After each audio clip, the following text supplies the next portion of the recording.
Tokyo Disneyland and Tokyo DisneySea are special theme parks and are the first Disney parks built outside the United States. They are the third and fourth busiest theme parks in the world, with Tokyo Disneyland seeing 17.9 million visitors in 2018. This video will provide some tips and guidance on getting the most out of your trip to the happiest place on earth, or at least in Japan. Tokyo DisneySea was inspired by the myths and legends of the sea and is made up 7 themed ports of call: Mediterranean Harbor, Mysterious Island, Mermaid Lagoon, Arabian Coast, Lost River Delta, Port Discovery, and American Waterfront.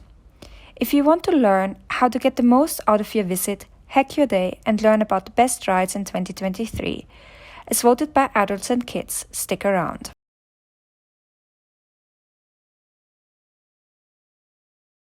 The park has many exclusive rides that theme park junkies won't find anywhere else in the world. Some attractions are geared towards more grown-up visitors, such as the Tower of Terror and the roller coaster Journey to the Center of the Earth. DisneySea is also a great place to visit in summer, as there are lots of summer parades and water guns to keep people cool.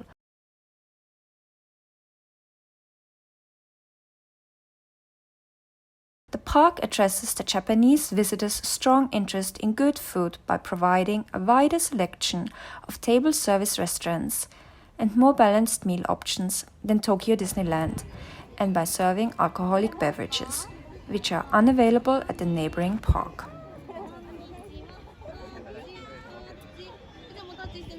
In this video, we'll talk about how to get there, useful tips and hacks that I wish I had known when I visited the first time, and then the countdown of the best attractions in 2023 as voted by adults and kids.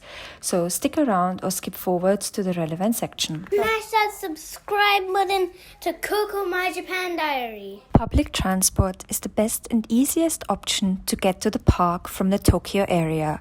The Keio or Musashino JR line take you to Maihama Station, which is just outside the Disney Park complex. Hop on the Disney monorail, complete with Mickey Mouse-shaped handles, which travels around the resorts and parks to the entrance of Disneyland and Tokyo DisneySea. Alternatively, there is a dedicated bus that takes you from Tokyo Station to Tokyo Disneyland and Disneyland Sea in just 25 minutes. It's possible to buy tickets to the Disney parks online. However, it can be tricky as many credit or debit cards issued outside of Japan are not accepted. Even with a Japanese credit card, we've struggled.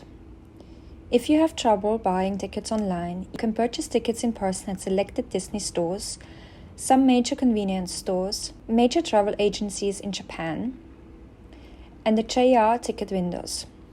The easiest option is to buy tickets when you pick up your JR Rail Pass at the JR ticket office, or search on the Disney website for Disney stores near you that sell the park tickets. Whichever method you use, make sure to get them before you go to the park, or else you'll be waiting in a long line. Also beware of the roadside resellers or discounted tickets. They might be fake. If a deal looks too good to be true, it probably is. There's a sharp divide between weekend and weekday crowds.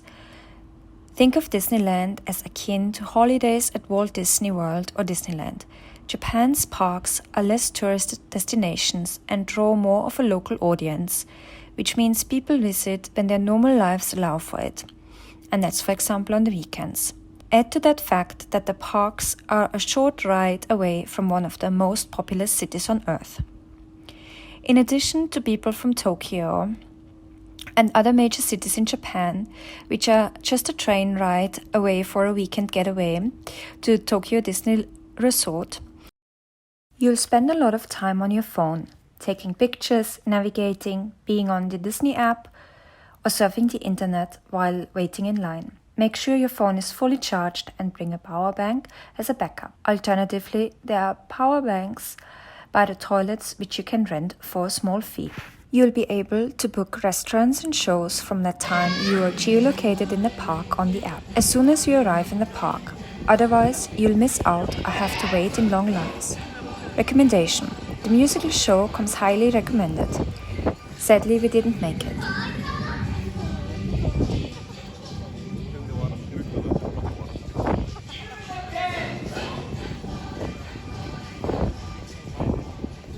Download the app. You'll need it for everything you do. The app will quickly become your best friend for your day out. You'll need it to guide you through the park, as paper maps are only available at the park information and signposts are rare. You'll need it to book restaurants and shows and much, much more. Be warned though, the app is temperamental and might not work, so don't be disappointed if that happens to you too. It also sucks up your battery, hence my earlier tip on bringing your own battery bank. Didn't manage to get a good space for Jamboree, Mickey, Let's Dance, or any other show for that matter? Don't sweat it. Even if you arrive late, there's plenty of space, provided it takes place outside. Just find an elevated vantage point from where you can enjoy the show.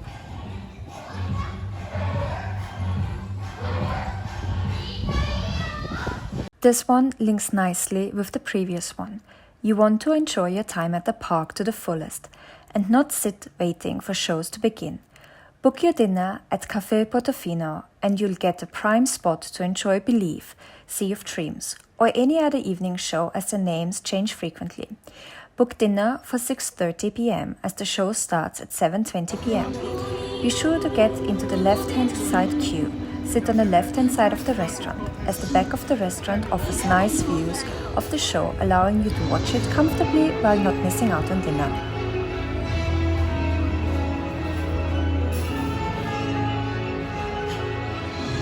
Now that you've made it, let's count down to the top attractions. These have been ranked by adults and my 8-year-old nephew. Oh, and since you're still here, consider subscribing to this channel. It would help me so much and mean the world to me. Thank you. Toy Story Mania is an interactive 4D theme park attraction located at only 3 Disney theme parks, and Tokyo DisneySea is one of them. Go in through Woody's wide open mouth and immerse yourself in the world of Toy Story. You'll find that you've shrunk to the size of a toy. The ride is one of the longest and maybe also the most fun for the whole family at DisneySea. And if you're feeling competitive, why not compare scores afterwards to see who's won?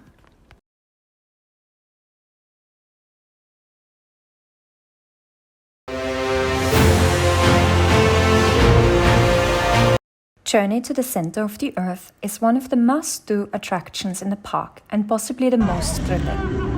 The dark ride has a high-speed element as the top speed reaches 75 km per hour and an unexpected drop at the very end. The attraction's composition is brilliant, from the beginning you queue, the memorable pre-show to the thrilling ride experience, and things really heat up once you encounter the gigantic lava creature.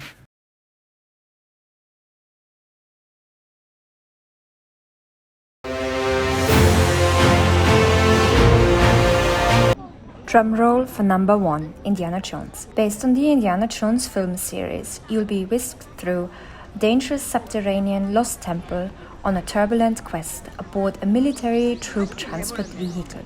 Beware of the supernatural power that's guarding the temple. It doesn't like intruders.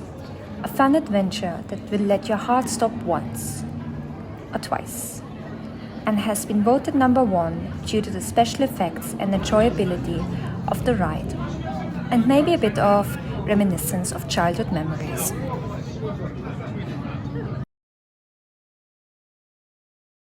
These rides didn't make the top 3, but they were so good, so I didn't want you to miss out. Aquatopia is a fun bumper car water ride, and it's much faster than what it looks. Tip for you, queue on the right hand side if you want to go to the waterfall, or on the left hand side if you want to go towards the whirlpool.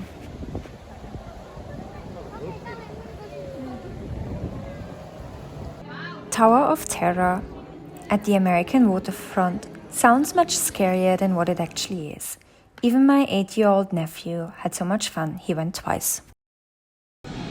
And of course there's 20,000 Leagues Under the Sea, based on the novel of the same name by French author Jules Verne. How could we forget that? Take part in a mission to explore the fantastic undersea world aboard a small submarine.